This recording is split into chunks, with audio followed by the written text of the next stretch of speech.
मध्य प्रदेश की 30 सीटों पर छोटी पार्टियों ने कांग्रेस का खेल किया खराब। सबसे ज्यादा चोट बसपा के वोट कटवा उम्मीदवारों ने दिया। चारों तरफ चुनौतियों से जूझती रही कांग्रेस। भाजपा को जमकर हुआ फायदा। छोटी पार्टियों ने खूब काटे कांग्रेस के वोट। समाजवादी पार्टी, आम आदमी पार्टी जैसी छोटी पार्टियां भी थी मैदान में। अगर नहीं होती छोटी पार्टियां तो आसानी से 100 सीटें जीत सकती थी कांग्रेस। मध्य प्रदेश में विधानसभा चुनाव के नतीजे आ चुके हैं। भारतीय जनता पार्टी जीत चुकी है, कांग्रेस हार चुकी है।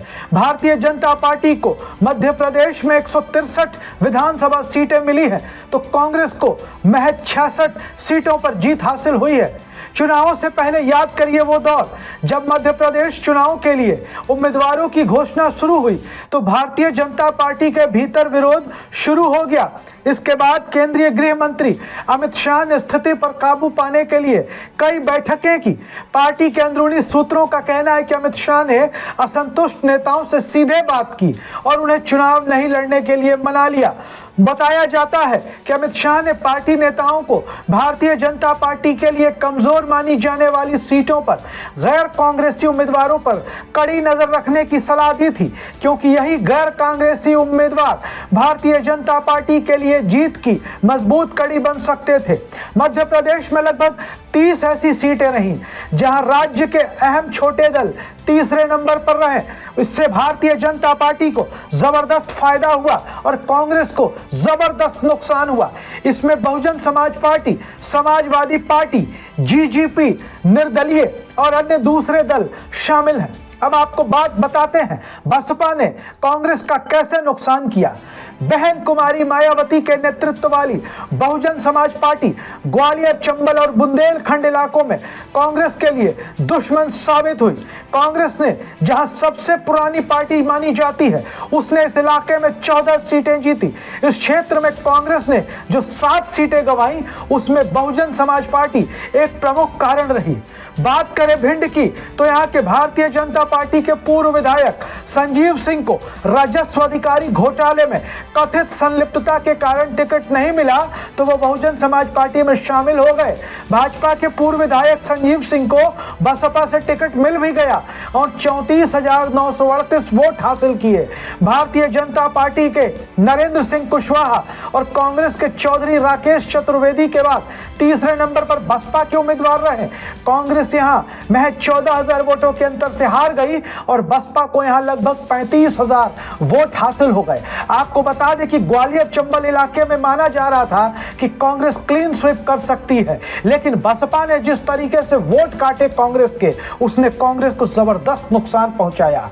बात करते हैं लाहौर विधानसभा क्षेत्र की। नेता प्रतिपक्ष और 7 बार के विधायक कांग्रेस के गोविंद सिंह भाजपा के अमरीश शर्मा से 12,000 वोटों से हार गए और इस सीट पर बसपा उम्मीदवार रसाल सिंह 31,348 वोटों के साथ तीसरे नंबर पर चले गए। वहीं बात कर लेते हैं केंद्रीय मंत्री नरेंद्र सिंह तोमर की। मोदी सरकार में 5वें नंबर की मंत्री। उन्हें अपने करीबी प्रतिद्वंदी बसपा के बलबीर सिंह दंडौतिया को 24,000 वोटों से हराया, जबकि यहां कांग्रेस उम्मीदवार रविंद्र सिंह तोमर 24,000 वोट लाकर तीसरे नंबर पर खिसक गए। यहां बसपा ने कांग्रेस को बुरी तरह डैमेज किया।